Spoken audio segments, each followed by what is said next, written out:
how much of an impact do you think that the schooling system and schooling and teachers in general have on young kids?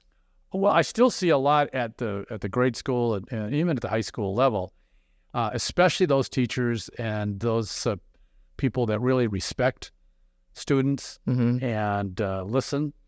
I think listening is probably the more important part of it now from both sides, from all sides. So I can't say there's not both sides, but I see it in this area. I can say in Waukesha County.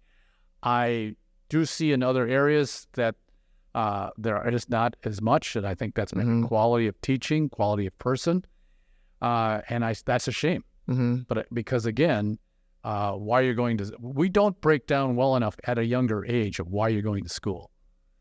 And then when I also see, which is still exactly the same as it's been for many, many years, for many generations, we are still teaching a lot, in a lot of the same ways, bringing a bunch of children the same age, put them in the group and giving out, here's what we're going to do. Yeah. And yet when we see pre-K and kindergarten and even first grade, we see actually more learning going on because there's a little bit more enthusiasm. And I think the teachers play into that, letting the kids be who they are, maybe coloring outside the line. I think that individuality, as I said before, is really important. And we have to learn how to utilize that in education as somebody grows.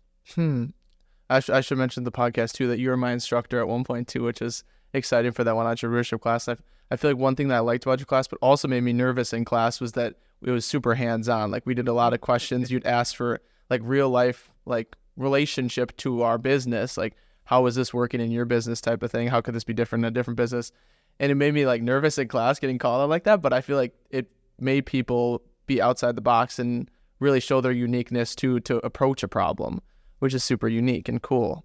Oh, thank you. I think a lot of that is, again, I remember going through training when I was working for Xerox, especially, but even other companies after that, and being in the audience. And it was just, they were doing the same thing we did in college and sometimes in high school. It's all lecture.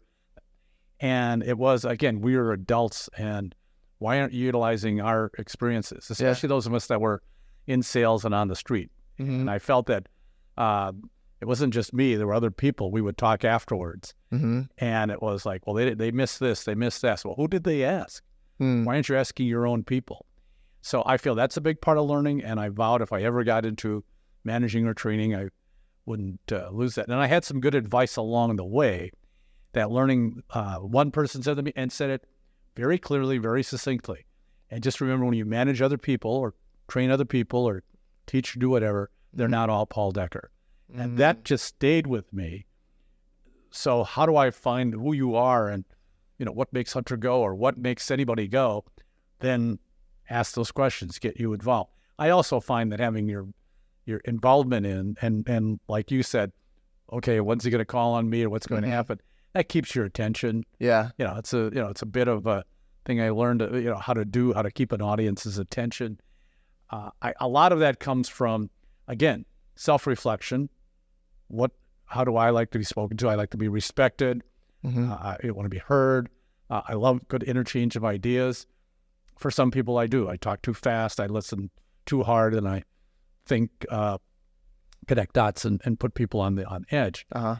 Okay, but let me know about that. Don't just diss me. Yeah.